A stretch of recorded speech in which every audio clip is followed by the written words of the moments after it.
Can you guys see him through recovery? Yeah, I'll take it. No, I can do it. It's common practice for doctors to scrub up before performing surgery or delivering babies, but this was not always the case.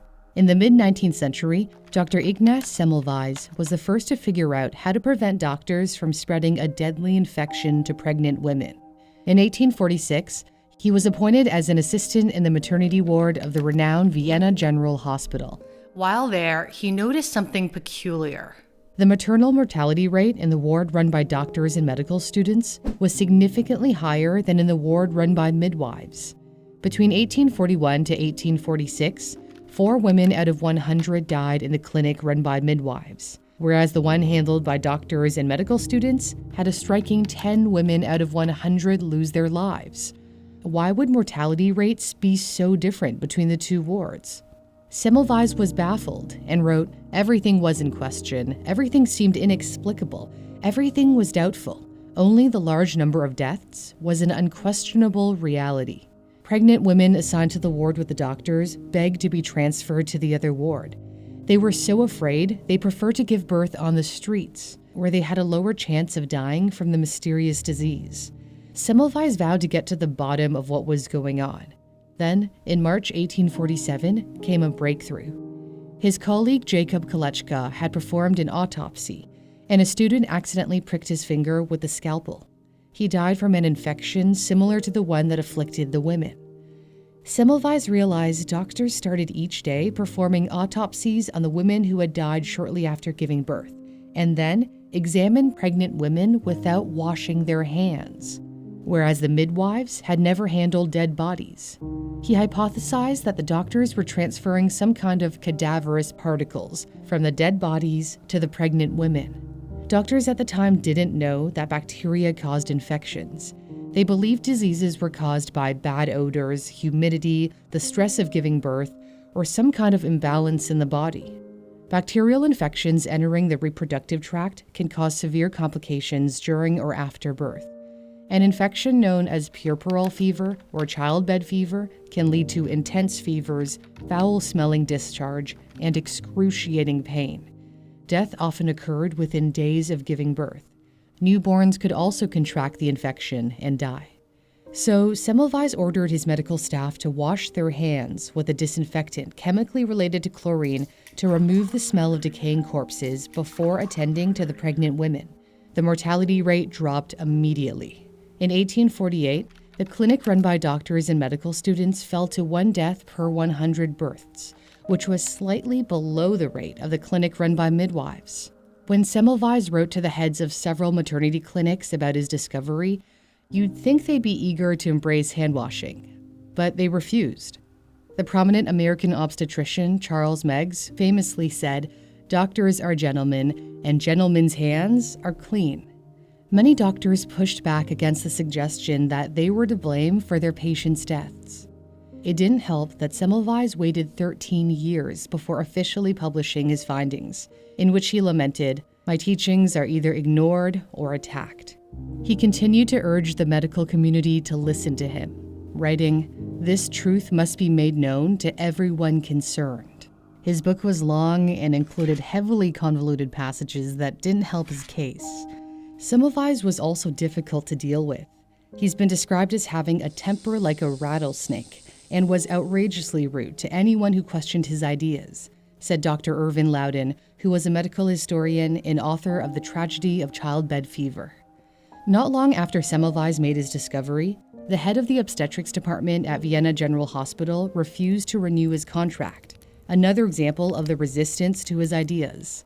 He abruptly left Vienna to return home to Budapest, where he worked at a hospital and continued to advocate for hand washing. Despite virtually eliminating maternal mortality at the hospital in Budapest, his ideas were still rejected.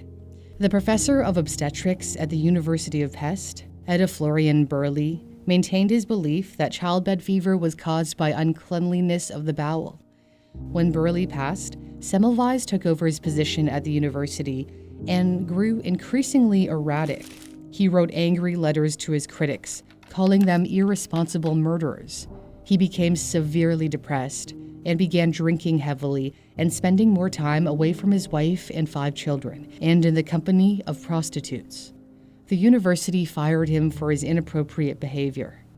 It's believed he may have developed early-onset dementia, or perhaps the criticism of his life's work caused him to suffer a mental breakdown. In 1865, Austrian physician Ferdinand Ritter von Hebra lured him to a mental asylum in Vienna under the premise of showing Semmelweis the facilities. When Semmelweis realized he was actually being admitted as a patient, he tried to leave. That's when several guards beat him up, put him in a straitjacket, and threw him into a cell. He died 2 weeks later at the age of 47. Very few people attended his funeral.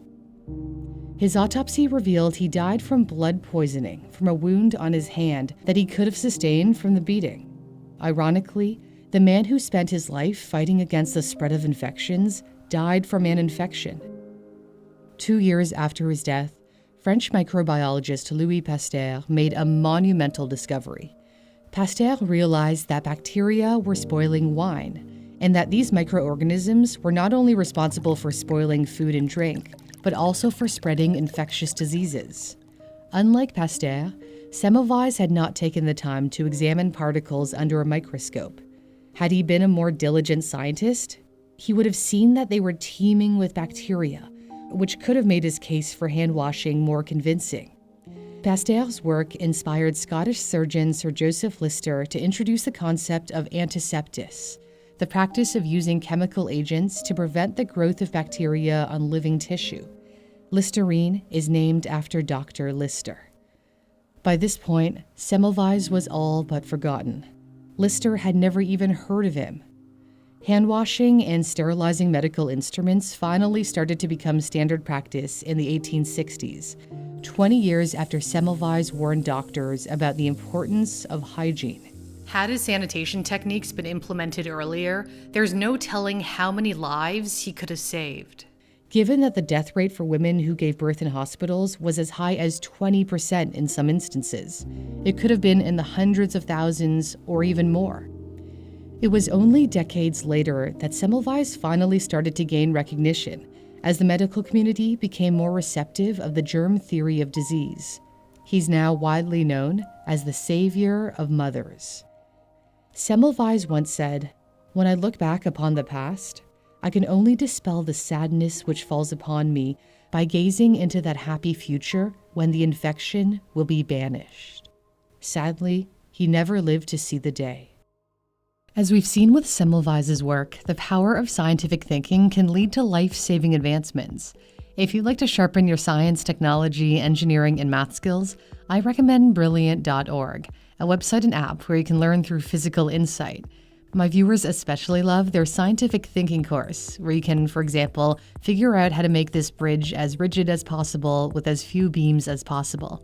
There's everything from computer science to foundational and advanced math to data science.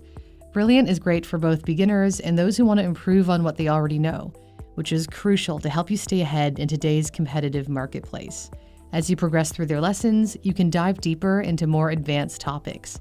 I personally use Brilliant to boost my analytical thinking skills by going through their logic puzzles.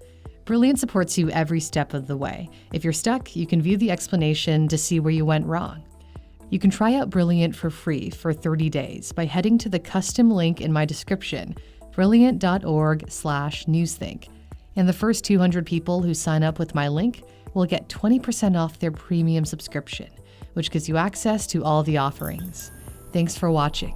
I'm Cindy Palm.